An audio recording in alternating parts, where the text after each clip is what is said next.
Movie शुरू होती है तो हमें ये सीन दिखाया जाता है कि समुद्र से कुछ अजीबोगरीब क्रिएचर्स निकलकर शहर की तरफ बढ़ रहे हैं और उन्हें पैरासाइट्स का नाम दिया गया है। फिर हम एक आदमी को देखते हैं जो कि अपने कमरे में सोया होता है और उनमें से एक पैरासाइट रेंगता रेंगता उसके कान के अंदर चला जाता है। वो आदमी बहुत तड़पता है और उसके बाद फिर से नॉर्मल होकर सो जाता है। अब हमें एक लड़का दिखाया जाता है जिसका नाम शिंची था। वो रात को अपने कमरे में हेडफोन्स लगाकर गाने सुन रहा होता है। वो पैरासाइट उसके कान में घुसने की कोशिश करता है लेकिन उसे घुसा ही नहीं जाता। अब वो उसके नाक के पास चला जाता है। शिंची को खारिश होती है तो वो समझता है कि वो कीड़ा है तो वो उसे पकड़कर दूर फेंक देता है। वो उसको मारने के लिए आगे बढ़ता है लेकिन तभी वो पैरासाइट उसके हाथ पर काट कर उसके हाथ के अंदर चला जाता है। तभी उसकी मॉम भी वहाँ पर आ जाती है तो वो उनसे कहता है कि देखें मेरे हाथ में कुछ चला गया है। और जब उसकी मॉम उसका हाथ देखती है तो वो बिल्कुल ठीक होता है। अब अगली सुबह हमें दिखाया जाता है कि शिंची नाश्ते के टेबल पर बैठा होता है तो उसे अपने हाथ में बहुत अजीब फील होता है। और फिर दूसरी तरफ हमें वो आदमी दिखाया जाता है जिसके कान में स्टार्टिंग में एक पैरासाइट चला गया था। वो अपनी बीवी के सामने आकर खड़ा होता है और अपना मुंह खोल लेता। उसका मुंह बहुत ही खौफनाक और बहुत ही बड़ा था और वो अपनी बीवी का सर अपने मुंह में लेकर अपना खौफनाक मुंह बंद कर लेता है और ये सब उसी पैरासाइट की वजह से हो रहा था। फिर हमें शिंची दिखाया जाता है जो कि स्कूल जाते हुए रास्ते में अपनी दोस्त से मिलता है। वो भी उसमें काफी अजीब हरकतें नोट करती है और जब वो स्कूल पहुंच जाता है तब भी उसके साथ बहुत कुछ अजीब हो रहा था।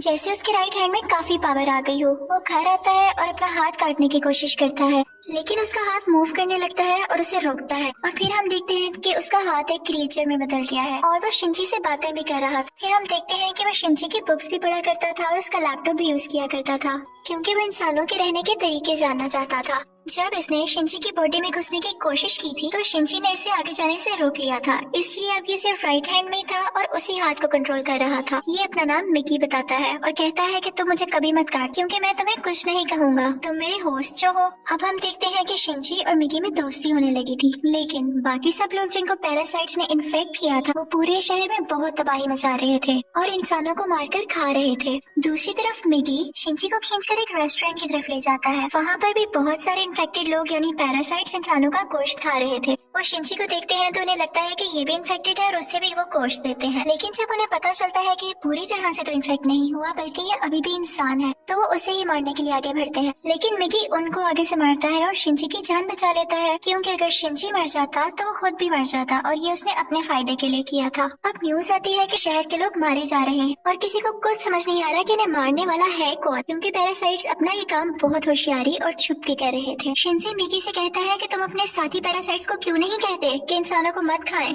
तो मिकी उससे कहता है कि तुम भी तो सब्जियों और जानवरों के गोश्त को खाते हो तो इसी तरह हम लोगों का खाना इंसान ही है तो इसमें बुरी बात क्या है। अब मिकी को पता चल जाया करता था कि उनके आसपास कौन सा पैरासाइट है। तो जब शिंजी स्कूल जाता है तो वो उसे बताता है कि तुम्हारे पास एक और पैरासाइट और वो कोई और नहीं बल्कि उसकी टीचर थी। वो टीचर जब शिंजी को देखती है तो उससे भी पता चल जाता है कि इन्फेक्टेड है लेकिन वो कहती है कि तुम्हें मुझसे डरने की कोई जरूरत नहीं है क्योंकि मैं इंसानों को नुकसान नहीं पहुँचाना चाहती बल्कि मैं उनके तरीके इसलिए पढ़ रही हूँ ताकि इंसानों जैसी क्वालिटीज हमेशा मुझ में रहे। वो उसे दो और पैरासाइट्स के पास लेकर जाती है। एक स्टूडेंट होता है और एक पुलिस ऑफिसर। वो बताती है कि ये पुलिस ऑफिसर मेरा हस्बैंड है और हमारा बेबी होने वाला है और वो बेबी बिल्कुल नॉर्मल इंसान होगा। तो हम भी इंसानों की तरह ही रहना चाहते हैं, हम किसी को नुकसान नहीं पहुंचाएंगे, किसी को सरेआम नहीं मारेंगे लेकिन छुप के गोश्त खाना चाहते हैं। तो क्या तुम हमारा ग्रुप ज्वाइन करोगे? लेकिन मिकी इस बात को नहीं मानता। अब अगले दिन वही पुलिस ऑफिसर उन लोगों के पास आता है तो मिकी शिंची को बताता है कि ये हमें मारने आया है क्योंकि इसे पता चल चुका है कि उस दिन रेस्टोरेंट में हमने एक पैरासाइट को मारा और इसी के साथ वो पुलिस ऑफिसर इन पर अटैक कर देता है। अब मिकी और शिंची भी बहुत लड़ते हैं और इसको फाइनली मार देते हैं। जब शिंची घर आता है तो उसे बहुत बुरा लग रहा कि उसने एक मर्डर कर दिया लेकिन दूसरी तरफ हम देखते हैं कि पुलिस ऑफिसर की बॉडी से वो पैरासाइट निकलकर किसी और की बॉडी में चला जाता है और ये कोई और नहीं बल्कि शिंची की माँ थी और वो शिंची को मारने के लिए उसकी तरफ बढ़ रही थी। मिकी शिंची को बताता है कि तुम्हें मारना चाहती है तो शिंची उसे कहता है कि खबरदार तुमने मेरी माँ को कुछ कहा क्योंकि वो अपनी माँ से बहुत मोहब्बत करता था और वो नहीं चाहता था कि उसकी माँ मरे। लेकिन देखते ही देखते उसकी माँ का सर भी बाकी पैरासाइट्स की तरह खुलने लगता है और वो शिंची पर अटैक कर देती है। उसका बहुत खून जाया होता है और वो मरने के करीब होता है। लेकिन अगली सुबह हम देखते हैं कि वो दोबारा से उठ खड़ा हुआ है तो मिकी उसे बताता है कि तुम बहुत जख्मी हो गए थे लेकिन मैंने अपने सेल से तुम्हारे जख्म को ठीक कर दिया। लेकिन यहाँ बुरी बात ये थी कि अब शिंची की बॉडी में मिकी के सेल्स चले गए थे और अब वो पूरी तरह इन्फेक्ट हो रहा था। अब शिंची अपनी माँ को ढूंढने लगता है लेकिन वो कहीं पर नहीं मिलती तो वो टीचर के पास जाता है और पुलिस ऑफिसर के बारे में पूछता है, लेकिन वो टीचर भी उसे कुछ नहीं बताती। मिगी उसे बताता है कि अब दिन में मुझे भी 4 घंटे सोने की जरूरत पड़ेगी और उस वक्त मैं तुम्हें बचा नहीं सकूंगा, तुम्हें अकेले ही लड़ना होगा। लेकिन क्योंकि मिगी के सेल्स भी अब उसकी बॉडी में थे तो उसके अंदर मिगी की क्वालिटीज भी आने लगी। खैर, फिर हम देखते हैं कि वही स्टूडेंट जो टीचर ने दिखाया था, जो कि पैरासाइट बन चुका था, वो भी शिंची के स्कूल में ही एडमिशन ले लेता है। वो शिंची का दोस्त बनने का ड्रामा करता है, लेकिन आहिस्ता आहिस्ता सबको पता चल जाता है कि वो पैरासाइट है और फिर वो स्टूडेंट इन सबको मार देता है। इसके बाद वो शिंची की दोस्त को भी मारने भरता है, लेकिन शिंची अपनी दोस्त को उठाकर बिल्डिंग से जंप लगा देता है। अब वो टीचर वहाँ पर आती है और वो चाहती थी कि स्टूडेंट मर जाए, क्योंकि इसकी वजह से उसका राज भी खुल सकता था। वो वहाँ पर ब्लास्ट करती है, लेकिन उसे कुछ नहीं होता और फिर पुलिस वहाँ पर आ जाती है, लेकिन वो पुलिस को भी मार देता है। अब मिगी शिंची को बताता है कि वो बिल्डिंग की छत पर है और शिंची दूसरी बिल्डिंग की छत पर जाकर उसे एरो से मार देता है। और उसके बाद वो टीचर के पास जाता है और उस पुलिस ऑफिसर का एड्रेस पूछता है, जो कि पैरासाइट था, और टीचर अब उसे एड्रेस दे देती है। उस पुलिस ऑफिसर का पैरासाइट अब भी उसकी माँ के अंदर था, लेकिन यहाँ पर मिगी के सोने का टाइम हो जाता है, तो इसका मतलब ये था कि शिंची को यहाँ पर अकेले ही लड़ना था। उस पैरासाइट को खत्म करने के लिए जैसे तैसे करके वो उसकी गर्दन काट देता है, जिसके बाद उसकी माँ और वो पुलिस ऑफिसर दोनों मारे जाते हैं। फिर हम देखते हैं कि शिंची अपनी दोस्त से हॉस्पिटल मिलने जाता है। वो बातें कर रहा होता है कि मैं एक एक करके सब पैरासाइट्स को मार दूंगा, कि तभी हम देखते हैं कि कोई उनकी पिक्चर्स ले रहा है और वो कोई जासूस था। और यहाँ पर ही इस मूवी का पार्ट 1 खत्म हो जाता है और अब मैं आपको एक्सप्लेन करूंगी इस मूवी का पार्ट 2। अब पार्ट 2 में उस इंसिडेंट के कुछ महीनों बाद का टाइम दिखाया गया है, जब आर्मी को पता चल जाता है कि इस शहर में कोई पैरासाइट्स हैं जो लोगों पर अटैक कर रहे हैं और वो लोगों को बचाना चाहते थे। फिर वो जेल से एक सीरियल किलर को लाते हैं जो पहचान सकता था कि पैरासाइट कौन है और नॉर्मल ह्यूमन कौन है। उसके सामने एक एक करके लोग लाए जाते हैं तो वो सबको नॉर्मल कह देता है, लेकिन जब उसके सामने शिंची आता है तो वो सोच में पड़ जाता है और काफी सोचने के बाद कहता है कि ये भी नॉर्मल है। अब शिंची जब घर जा रहा होता है तो मिगी उसे बताता है कि हमारे बहुत पास एक पैरासाइट है, और वो पास की एक बिल्डिंग में जाते हैं जहाँ पर वो पैरासाइट एक इंसान का गोश्त खा रहा होता है। जब वो पैरासाइट शिंची को देखता है तो उसकी तरफ बढ़ता है, लेकिन मिगी इसे मार देता है। फिर अचानक उसे फील होता है कि जैसे उसके पीछे कोई है, और ये कोई और नहीं बल्कि वही आदमी था जिसने पार्ट 1 के एंड में शिंची और मिगी की पिक्चर्स ली थी। और फिर हमें शहर का मेयर दिखाया जाता है जो कि पैरासाइट्स की फेवर में बोलता और बहुत बुरा आदमी था, और वो टीचर भी उसके साथ मिली हुई थी। और अब हम देखते हैं कि उस टीचर का बेबी भी हो चुका था जो कि बिल्कुल नॉर्मल ह्यूमन था। वो मेयर जान गया था कि शिंची पैरासाइट्स को मार रहा है, तो वो भी उसे मारना चाहता था, लेकिन टीचर उसे मना कर देती है। वो कहती है कि मिगी और शिंची आपस में जुड़े हुए हैं, तो मैं देखना चाहती हूँ ये कैसे एक साथ रहते हैं, और अगर तुम शिंची को मारोगे तो हमारा पैरासाइट मिगी भी मर जाएगा। और इसीलिए उसी ने शिंची के पीछे वो जासूस भेजा था ताकि उस पर नजर रख सके।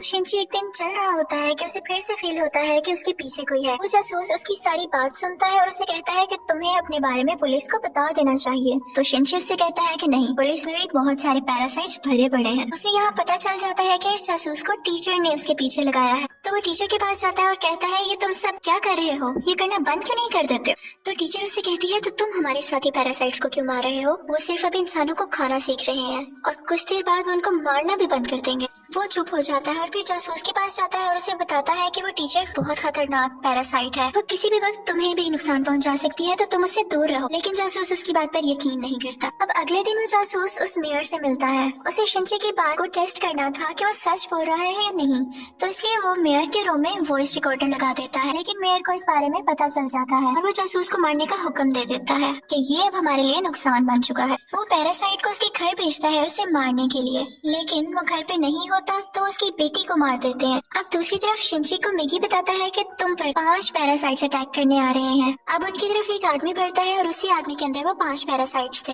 मिगी और शिंची उससे फाइट करते हैं और उसका सर उड़ा देते हैं। उन्हें लगता है कि अब ये मर चुका है, लेकिन अभी तो सिर्फ एक पैरासाइट मारा गया था और 4 अभी भी बाकी थे। बाकी के पैरासाइट्स उसके हाथ में आ जाते हैं और उसे कंट्रोल करने लगते हैं। अब वो टीचर मेयर से कहती है कि जब मैंने तुम्हें मना किया था कि तुम उस जासूस या शिंची को मारने के लिए पैरासाइट नहीं भिजवाओगे, तो तुमने ऐसा क्यों किया। अब मेयर यहाँ पर नोट करता है कि उस टीचर के दिल में माँ बनने के बाद इंसानों वाले इमोशंस वापस आ रहे थे, तो इसे बात बिल्कुल अच्छी नहीं लगती। वो उस टीचर को मारने के लिए 3 पैरासाइट्स भेजता है, लेकिन चूंकि वो भी पैरासाइट थी तो उसको पता चल जाता है कि कोई उसे मारने आ रहा है और वो उनको पार्किंग में बुलाती है और उन तीनों से अकेले ही मुकाबला करके उन्हें मार देती है। लेकिन जब वो घर आती है तो वो देखती है कि उसका बच्चा वहाँ पर नहीं है और उसे एक नोट मिलता है जिस पर लिखा होता है कि तुम्हारा बच्चा मेरे पास है और ब्रिज पर मुझसे मिलने आओ। इनफैक्ट वो नोट उस जासूस का था। वो अपनी मरी हुई बेटी का बदला लेना चाहता था टीचर के इस बेबी को मारकर। वो टीचर घबराते हुए शिंची को भी अपने साथ वहाँ लेकर जाती है। तो शिंची उस जासूस को बताता है कि तुम्हें इसे मारकर कुछ नहीं मिलेगा क्योंकि ये बेबी एक नॉर्मल इंसान है। इसी दौरान आर्मी भी वहाँ पर आ जाती है और उन्हें पता चल जाता है कि मेयर ने अपनी बिल्डिंग के अंदर बहुत सारे पैरासाइट छुपाए हुए हैं।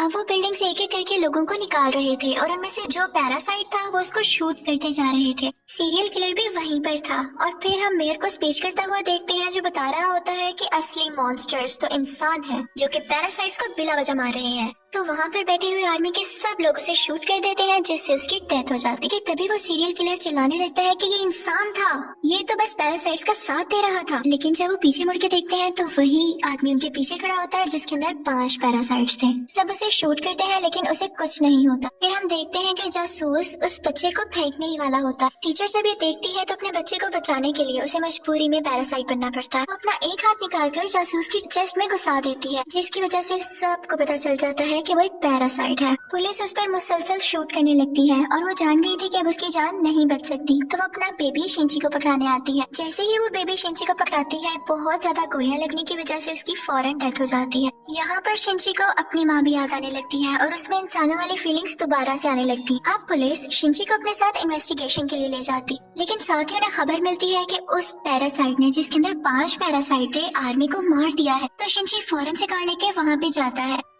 और वही पैरासाइट उसकी कार को रोककर उसका एक्सीडेंट कर देता है। अब वो जंगल में चला जाता है और मैगी से कहता है कि जब तक तुम मेरे साथ हो उसको पता चल जाएगा कि हम कहाँ हैं, तो तुम मुझसे अलग हो जाओ प्लीज। इसी के साथ वो पैरासाइट फौरन वहाँ आ जाता है और उन पर अटैक करने लगता है। अब क्योंकि शिंची और मैगी की काफी दोस्ती हो चुकी थी तो मैगी अपनी कुर्बानी दे देता है, यानी अपनी जान सेक्रीफाइस कर देता है, उसकी बॉडी से अलग हो जाता है और शिंची को वहाँ से भाग जाने का कहता है और मैगी को वो पैरासाइट मार देता है, जिस पर शिंची काफी उदास हो जाता है और फिर अपने दोस्त के घर की तरफ जाता है। वो उसका बहुत ख्याल रखती है। वो लेटा होता है कि एकदम देखता है कि उसके बाजू में से मैगी का एक और हिस्सा ग्रो कर रहा है और ऐसा इसलिए हुआ क्योंकि जब मैगी ने अपने बॉडी सेल्स से उसकी बॉडी को ठीक किया था तो मैगी के सेल्स भी तो उसकी बॉडी में आ गए थे, इसलिए वो चाहता तो दोबारा ग्रो कर सकता था। शिंची को फील हो गया था कि अब ये दोबारा आ रहा है तो उस पैरासाइट को दोबारा से पता चल जाएगा कि मैं कहाँ हूँ। तो अपनी दोस्त की जान बचाने के लिए उसको बाय कहकर वहाँ से चला जाता है। लेकिन जैसे वो बाहर जाता है तो वो पैरासाइट उसे पकड़ लेता है। लेकिन एक फैक्ट्री में पहुंचकर शिंची एक केमिकल रोड उसकी बॉडी में घुसा देता है, लेकिन उसे कुछ नहीं होता। तो वो कहता है कि तुम मुझे क्या समझ रहे हो, मैं तो तुम्हें मारकर बाकी इंसानों को भी मार दूंगा और फिर मैं और बाकी पैरासाइट्स इस दुनिया पर रूल करेंगे। वो उसे मारने ही वाला होता है कि मैगी फौरन से उसकी बॉडी में दोबारा ग्रो कर जाता है और उस पैरासाइट पर अटैक कर देता है। इसी के साथ उसकी बॉडी में कुछ होने लगता है और वो तड़पने लगता है। तो मैगी शिंची को बताता है कि जिस रोड से तुमने इसको मारा उस पर बहुत केमिकल्स लगे हुए और अब पैरासाइट्स इसकी बॉडी में नहीं रहना चाहते और एक एक करके सब पैरासाइट्स उसकी बॉडी छोड़ देते हैं और अब सिर्फ उसकी बॉडी का ढांचा बाकी रह गया। तो शिंची वो उठाकर नीचे आग में फेंक देता है जिससे फाइनली उसकी डेथ हो जाती है। अब हमें काफी दिन बाद का टाइम दिखाया जाता है जब सब कुछ नॉर्मल हो चुका है। तो मैगी शिंची से कह रहा होता है कि अब जैसा कि इस दुनिया में कोई भी पैरासाइट नहीं रहा तो हमें भी साथ नहीं रहना चाहिए, मैं तुमसे अलग हो जाऊंगा। लेकिन शिंची उसे मना कर देता है तो मैगी खुद ही अपने आप को खत्म कर लेता है और शिंची का हाथ वापस से अपनी फॉर्म में आ जाता है, जिस पर वो काफी उदास हो जाता है और मैगी को मिस करने लगता है। अब हम देखते हैं कि काफी टाइम गुजर गया है और शिंची और उसके दोस्त अच्छी जिंदगी गुजार रहे थे और वो उस टीचर के बेबी से भी मिलने जाया करते थे कि अचानक हम देखते हैं कि वो सीरियल किलर वापस आ गया था और वो शिंची के दोस्त को किडनैप कर लेता है। वो उसके कान में कहता है कि असली मॉन्स्टर इंसान है, लेकिन शिंची की दोस्त उसे कहती है कि असली मॉन्स्टर तो तुम हो, तुम लोगों को मारते हो। तो इस बात पर वो सीरियल किलर उसको बिल्डिंग से नीचे धक्का दे देता है, लेकिन शिंची फौरन से जाता है और अपना हाथ लंबा करके उसे बचा लेता है और यहाँ पर उसे फील होता है कि उसकी मदद यहाँ पर मैगी ने की है और यहाँ पर मूवी फाइनली खत्म हो जाती है, यानी पार्ट 2 भी। Thank you for watching.